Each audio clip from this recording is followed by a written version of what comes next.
Hey guys, welcome back to the Apache Podcast. Uh, Apologize to the audience. I've been away for some time. Um, just taking a break from doing some stuff. Finally came back, um, and Tony is also absent. He went back to Belgium, so I have been dealing with a lot of visa problems as well. So a little bit of change to what we will be doing from now on is we will, instead of doing kind of like a daily update and do them all at the end of the week, I'm just going to do more of a headlines of what happened throughout the week instead of each and every day. So I can cut the video small and get some of the more important topics covered. So, all right, let's get started.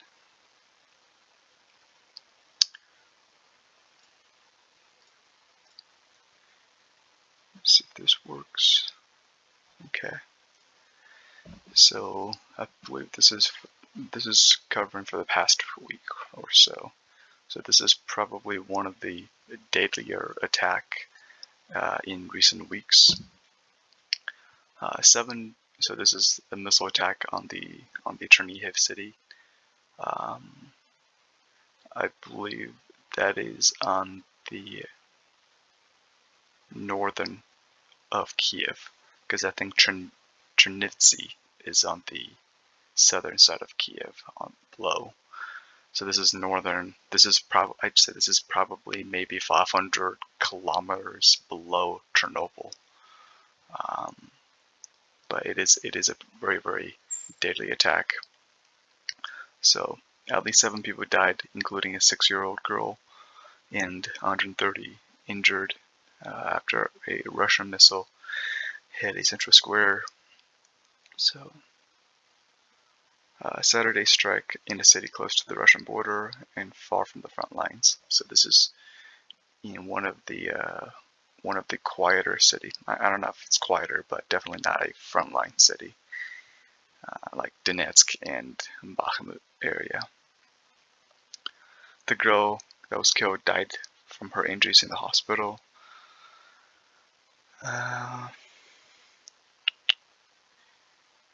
Yeah. So I guess it was a holiday as well that they attacked. So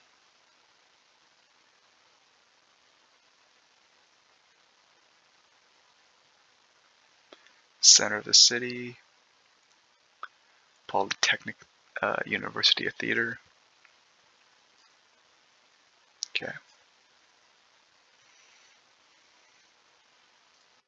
So all of this happened when Putin was visiting the Rostov-on-Don. So this city is pretty famous to. I believe this is probably a little bit southwest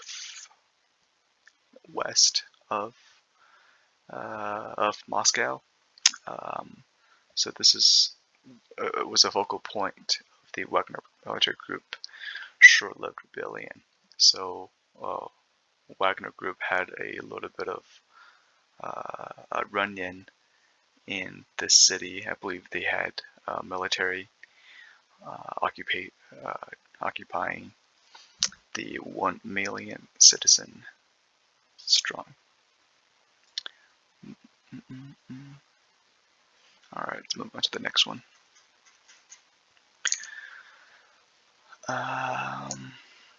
This one was pretty interesting. So this one was there's a NATO official that said Ukraine should give up the I don't know how many territories, but I'm assuming 4 territories that were occupied by the Russians into giving them up for them to pretty much put a ceasefire into the war and potentially allowing Ukraine to join NATO. In Ukraine is heavily against ceding any territories to the Russians. Especially Moscow is already quote unquote illegally annexed. So this is actually, I think a lot of nations and organizations have tried to come up with like a peace plan, and they were they were trying to find ways on try to broker peace between the two countries. And I don't think any of the countries really mentioned about giving up the territories or giving back Crimea to Ukraine. I think most of them, I think China and the African congregation, I think all of their peace plan are similar, as in respecting the sovereign country's territories. So I'm not sure if that means giving back territories that Russia have illegally occupied, including Crimea. But I know Ukraine is heavily against this idea. This is one of the Ukraine's first. This is on their peace plan, was that they will not give away any of these territories for a peace exchange, or for even potential peace talk. Okay, let's see if there's anything could end the war between the two countries. Yeah, a lot of people kind of want one. There's actually heavy controversy with what the U.S. politician is actually saying about this as well. A little bit more on that later. I think I'm going to make a video on the presidential race in the U.S., covering the Ukraine topic, including NATO, including who's supporting it, potential funding, future funding for Ukraine, potential NATO membership, potential withdrawal from NATOship on the U.S. side. There's a lot to cover, so I'll get to that sometime this week, maybe. But there's a lot, and so we always have assumed that the alliance, like Ukraine, does not trade territories. Hello, Zach. Gotta make yourself in the video every day, huh? So we always assume that the alliance, like Ukraine, does not trade territories. This is the Ukrainian Foreign Ministry spokesperson said. That's pretty much what the Russians want. Is I don't know if Russian is kind of wanting Ukraine to join NATO. This might be one of the reasons why they invaded in the first place.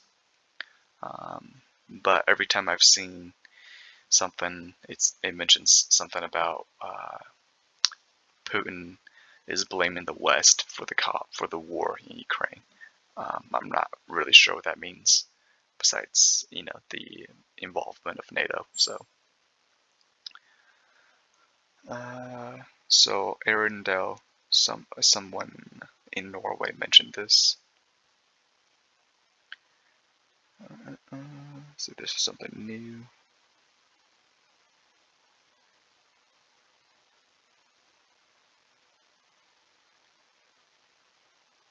It looks like they're not really taking that comment back, but they are definitely acknowledging that it was mentioned the wrong way. So he did not walk back the idea.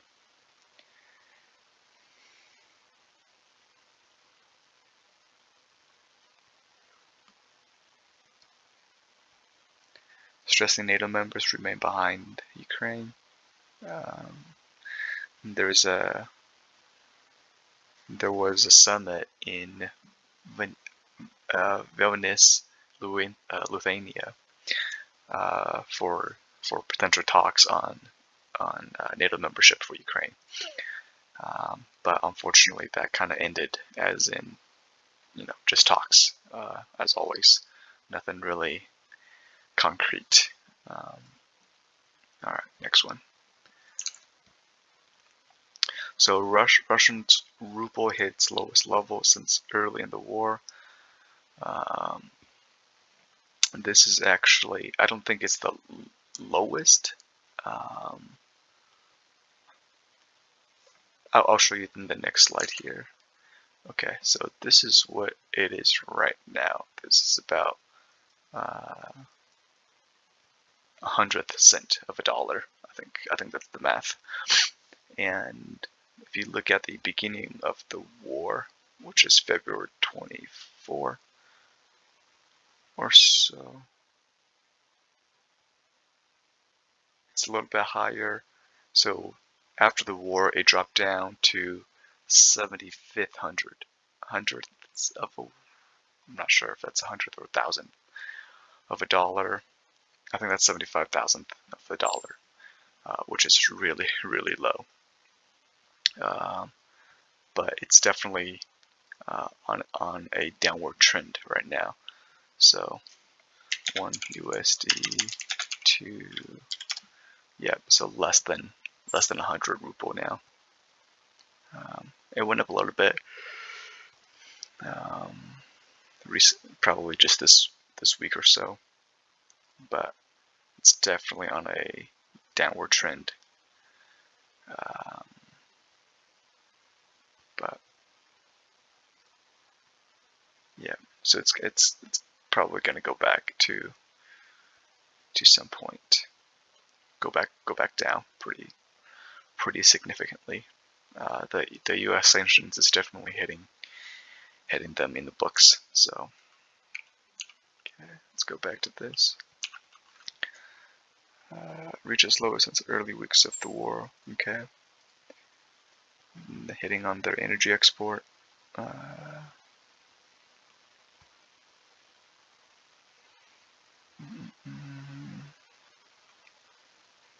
17 lowest in 17 months.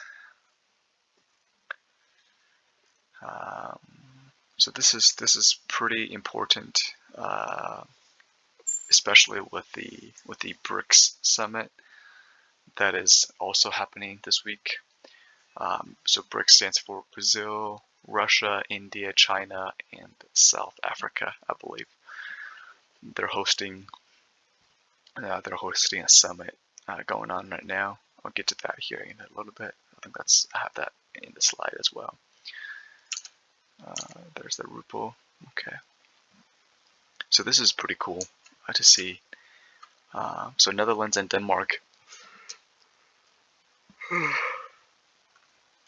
have donated 61 F-16 fighter jets to Ukraine. I believe it's like 42. Yeah, so 42 from the Netherlands. I think they're getting given these up is because of they're switching to, down here it says they're in the process of replacing them with the F-15s for the Netherlands. Denmark is also donating, where is it? 19 F-16s. So that's pretty cool. So 6 this year, 8 next year, and the remaining 5 in 2025. So not all of them at the same time. I'm assuming in batches. I believe Netherlands is also sending the F-16s in batches and not the whole fleet to Ukraine. And I believe they were able to make up 3 squadrons with the donations. well into 2024. So the Ukrainians have partake in a joint training from from several European countries. So Ukraine has a small air force, mostly of the Soviet Standard planes. I'm assuming like the MiG-29s and the Su series. I don't know if the Ukrainians have Su series.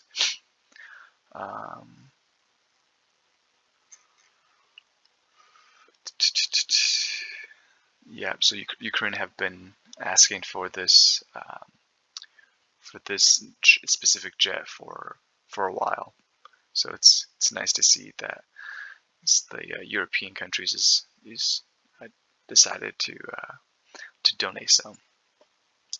Another oops, this is the next one. So Norway is also donating F-16 jets to Ukraine, joining Denmark and Netherlands. Sorry, I'm yawning a lot. It's late here. I'm not sure how many they are donating.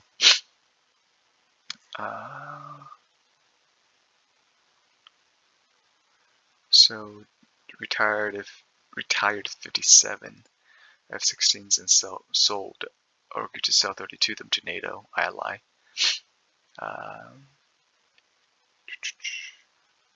So it could be 12. Looks like 12 jets that could be approved to send to Ukraine. So that'd be the total of 74, I believe. So 62 and 12. So that'll be 72. So that probably be another squadron for the Ukrainians. So that would definitely solidify their air force quite a bit, to be honest. That's quite a bit of jets that they would receive. Of course, not all at once, but slowly, batch by batch. Speaking of jets, I forgot which country. Maybe it was Norway. Actually, let me look this up. I forgot who was supposed to give the Griffins. Sweden. It was Sweden. Actually, this is my next slide. So Sweden, I think, was in talks on potentially giving Ukraine some Gripen. I think that's how you say it. The Saab Gripen jets to Ukraine. But that might have been just a rumor. I'm not sure if that's concrete yet. Used by multiple air forces around the world, the Saab Gripen and the F-16 Fighting Falcon are multi-role fighter aircraft and highly capable and versatile. So the Saab was designed by a Swedish company, aerospace by the Saab, and the F-16 was designed by Lockheed Martin. Single-engine jets, highly advanced avionics systems. They've been used for several decades. Let me see if there's some differences between the two. So the Gripen is a 4th-generation lightweight single-engine fighter, highly agile, and has a small radar signature equipped with advanced avionics, including modern radar system. Let me read on this one probably. Electronic warfare equipment and helmet-mounted display that provides the pilot with a 360-degree view of the surroundings. So it's designed for both air-to-air and air-to-ground missions. Got a various wide range of weapons that it can carry. Alright, F-16 Fighting Falcon is a multi-role jet developed by General Dynamics, now Lockheed Martin. For the Air Force, it is also a 4th-gen single-engine that has been in the service since the 70s and undergone numerous upgrades over the years. Sorry. The F-16 is a highly versatile aircraft that is capable of performing a wide range of missions. So similar air-to-air combat, air-to-ground strikes, reconnaissance, and electronic warfare, avionics, radar system, countermeasures, SANE helmet mount display that provides pilots with situational awareness, has a top speed of Mach 2, and it has the capability of carrying multiple weaponries and equipped with the 20mm Vulcan cannon. So the F-16 is a little bit older. I don't really know about the engine types. Similar, actually very, very similar speed. I don't know about the models with this similar range of weaponry with the Gripen radar. I don't know the difference between the radar, one pilots, and a lot more F-16 was built and used by many countries, and I believe mostly of the SAB or the Gripen is utilized by the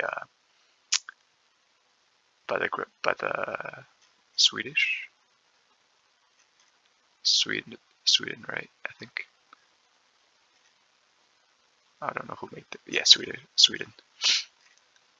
Multi-role capability, agility, maneuverability, advanced avionics, fly-by-wire control system, single engine, global use.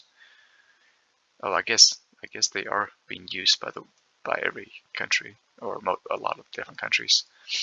But I know F-16 for sure have quite a bit more use in the world on the world stage. Let me see if I can find.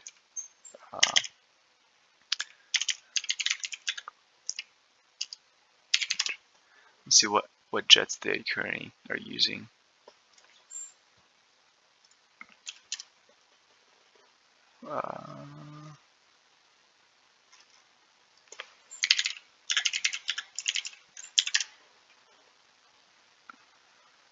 So MiG-29s and Su-27s.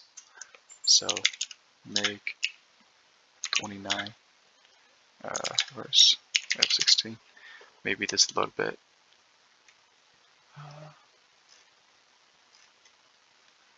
I'm not sure why it's just MiG-21. I guess we'll just look at this MiG-21 on the US.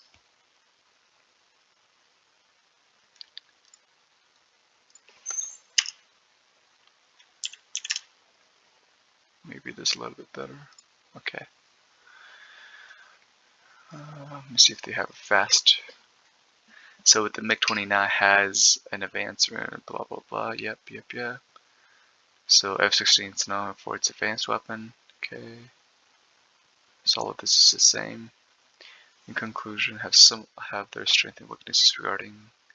So MiG-29 is known for the robustness and relative low maintenance requirement, while the F-16 benefits from modular structure and well-established logistics system. So it's similar, I think.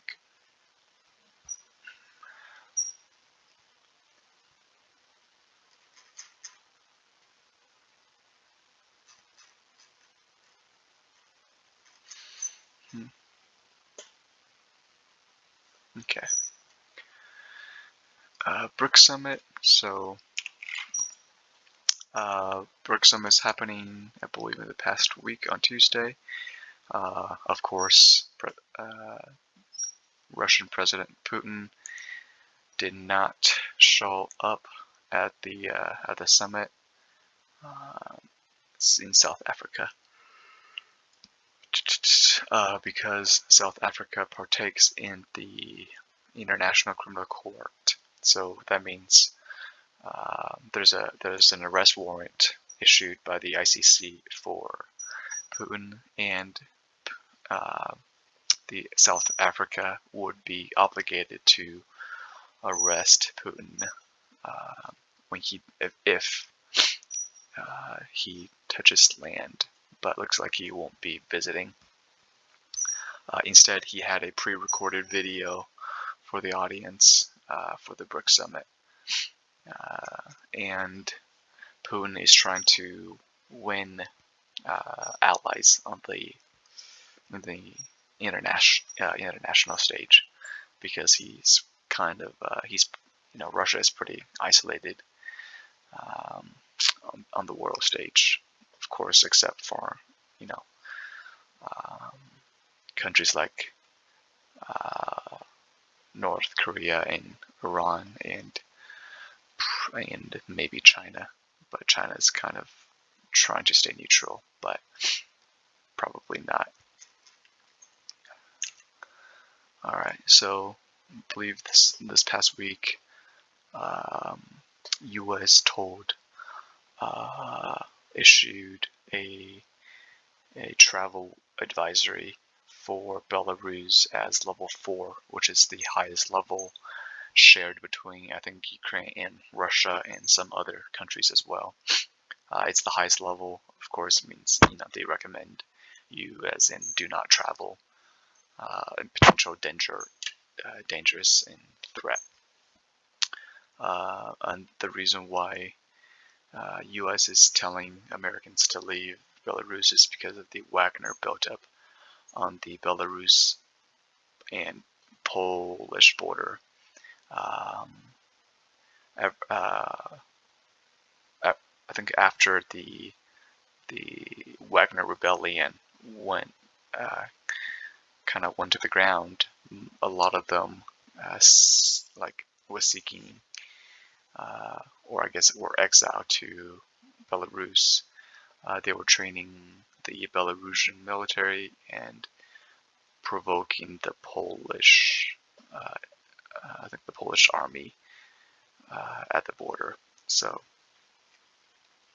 continued facilitation of Russia unprovoked attack on Ukraine, buildup of Russian military forces in Belarus.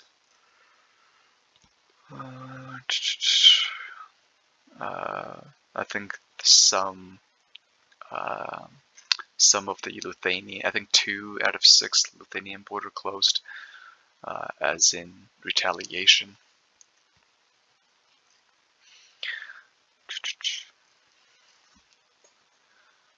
Yeah.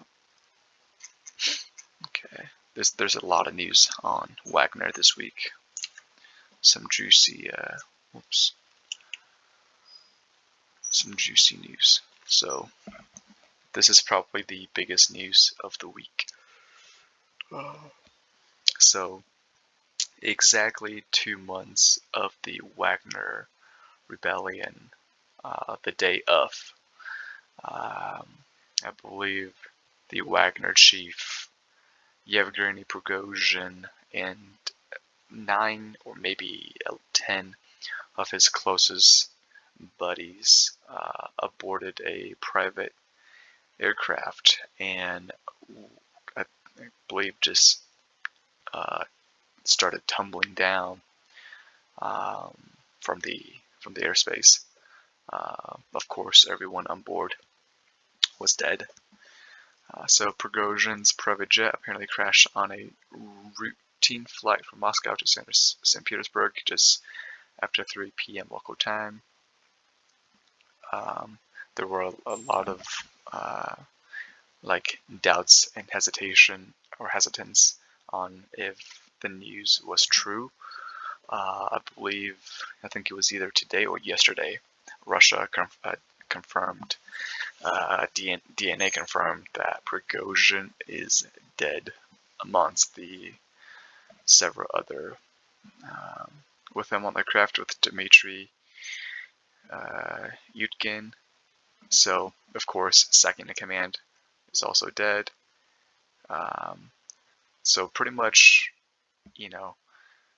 everybody that's close to him in the chain of command was dead. So other passengers are reported to have included Valery Chikilov, the head of Wagner Security, Yevgeny Prigozhin's bodyguard, and other Wagner Group personnel, which is probably close to him. To be honest, I'm honestly surprised at how long it took for him to die. I was assuming that he was, he lasted 2 months. I thought he was, you know, I was given a month, and he might have disappeared or died in mysterious ways. Especially individuals who challenge Putin's leadership. So 2 months after challenging Putin's leadership in an apparent but abortive mutiny, joined a long list of prominent Russians to die in mysterious circumstances. So, yep, not surprised at all. So a little bit of backstory. I guess 2 months in a week now. The Wagner Group was fed up and got tired with some of the Russian officials, and they decided that enough was enough. They took I think they took like a battalion size, and started marching to Moscow. They took over the city of Rostov-on-Don with like over 1 million citizens, and Belarus President Lukashenko, I guess, brokered some sort of a peace deal between Prigozhin and some, I don't know who he made the deal with, but he pretty much said, back off. You guys can seek, asylum. I don't know if asylum is the right word. Seek safety in Belarus. So that's why there's an influx of Wagner mercenaries in Belarus. I guess in exchange for some of the retirement of like defensive ministry, Sergei Shoigu, I think is his name, and some other general included, in exchange for Prigozhin backing off. There was another news that I read with the general. I'll find that hearing later. So it's likely Prigozhin was killed. Let me see if I can show you the video really quick. So might be pretty laggy.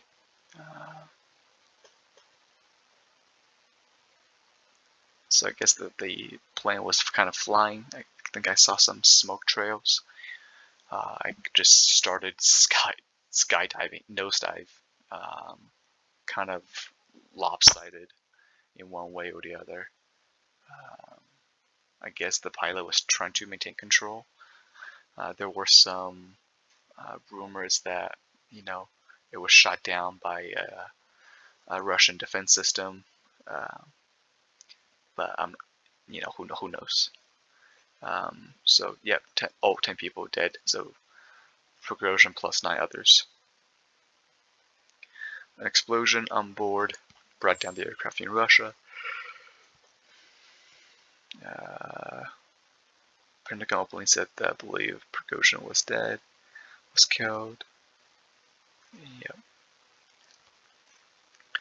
So that might be the end.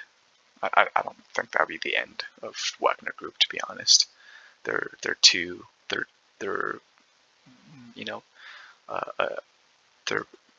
a well-organized mercenary group.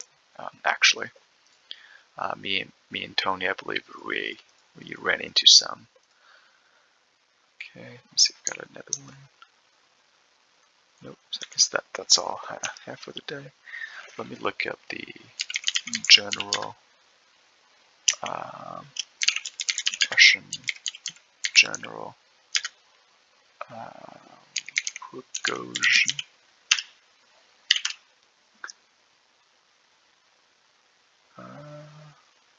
There was a news about, yeah, I think it's this guy. Oh, shoot. Oh, I don't like this paywall thing. Can I get rid of it? maybe not.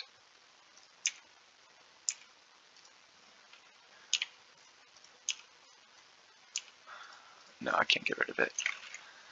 So, yep. Oh, there we go. Sergei Surovikin.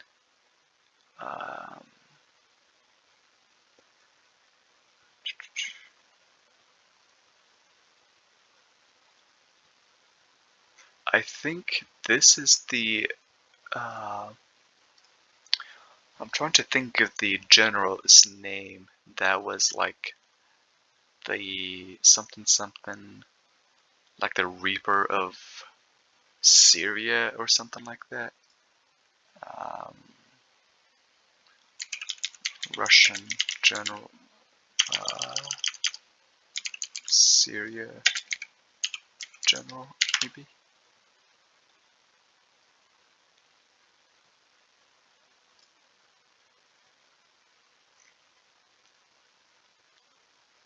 He has a nickname, but I think it is him. So it is General. But what's his name though?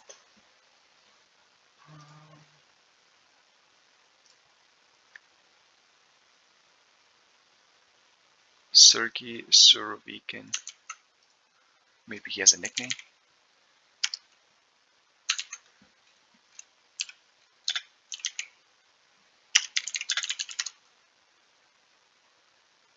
General Armageddon. Okay, I thought he had something like the murder or something of Syria. But so he's been fired. I guarantee you, he's gonna die soon.